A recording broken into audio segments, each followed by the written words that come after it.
Hello friends, income tax के cases की series में आज जो केस हम डिस्कस करेंगे वो बेस्ट जजमेंट असेसमेंट को लेकर के है या उन केसेस को लेकर के है जहां पर assessing officer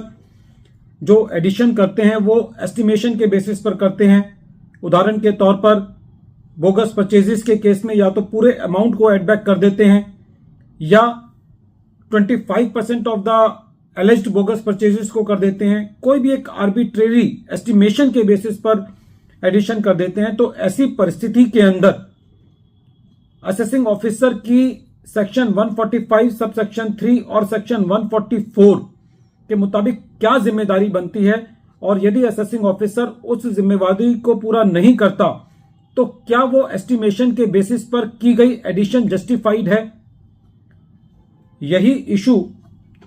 honourable Delhi high court के सामने एक केस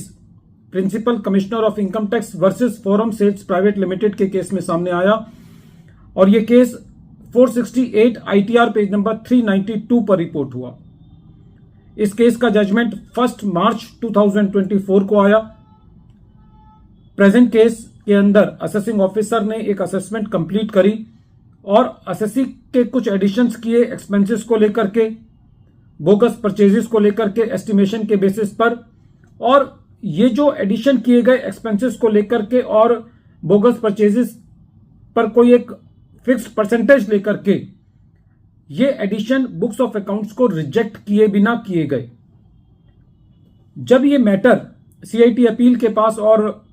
कॉन्सिक्वेंटली ट्रिब्यूनल के पास था तो दोनों का ये मत था कि असेसी ने during the assessment proceedings bill submit किए हैं, वाउचर सबमिट किए हैं और जो ट्रांजैक्टिंग पार्टीज हैं उनके एड्रेसेस सबमिट किए, लेकिन असेसिंग ऑफिसर ने कोई भी ऐसी पेन नहीं ली उन ट्रांजैक्शंस की वेरासिटी को चेक करने के लिए, उनको वेरीफाई करने के लिए। इसीलिए ट्रिब्यूनल ने असेसी को रिलीफ दिया और ये कहा कि जो एडिशंस हैं वो बुक्स ऑफ अकाउंट्स को रिजेक्ट किए बिना किए गए हैं और इसीलिए जो एडिशंस हैं वो जस्टिफाइड नहीं है। ट्रिब्यूनल का यह भी कहना था कि यदि असेसिंग ऑफिसर के द्वारा किए गए एडिशंस को सस्टेन किया जाता है तो ऐसी परिस्थिति में असेसमेंट ईयर 13-14 के लिए जो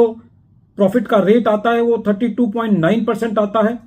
और असेसमेंट ईयर 14-15 के लिए जो नेट प्रॉफिट रेट आता है असेसी का वो 56.09% आता है, जो कि इलॉजिकल है और एब्सर्ड है। ट्रिब्यूनल का यह कहना था कि सेक्शन 145 सबसेक्शन 3 जो कि मेथड ऑफ अकाउंटिंग के बारे में बात करता है, वो ये कहता है कि यदि असेसिंग ऑफिसर इस बात से सेटिस्फाई नहीं है कि एसएससी के जो बुक्स ऑफ अकाउंट्स हैं वो करेक्ट हैं या कंप्लीट हैं, तो असेसिंग ऑफिसर के पास ये अधिकार है कि वो सेक्शन 144 के मुताबिक बेस्ट जजमेंट असेसमेंट कर सकता है। और सेक्शन 144 ये कहता है कि यदि एस्टिमेशन बेसिस पर एडिशन की जानी है तो वो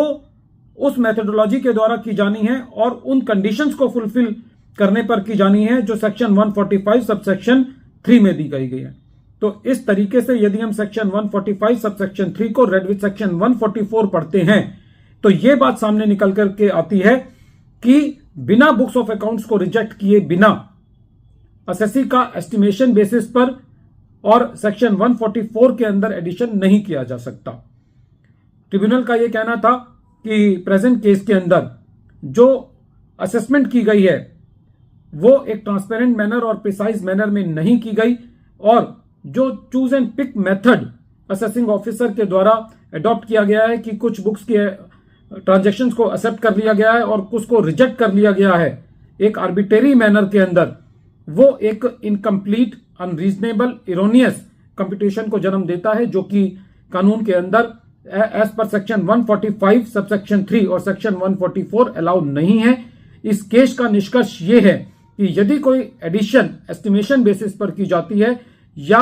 सेक्शन 144 के मुताबिक बेस्ट जजमेंट असेसमेंट की जाती है तो वो बुक्स ऑफ अकाउंट्स को रिजेक्ट किए बिना नहीं की जा सकती। इस व्यू को दिल्ली हाई कोर्ट ने भी कंफर्म किया। ये व्यू पहले ही Bombay high court, Karnataka high court, Madras high court, Punjab and Haryana high court, Gujarat high court और सुप्रीम कोर्ट ने भी इस व्यू को अफर्म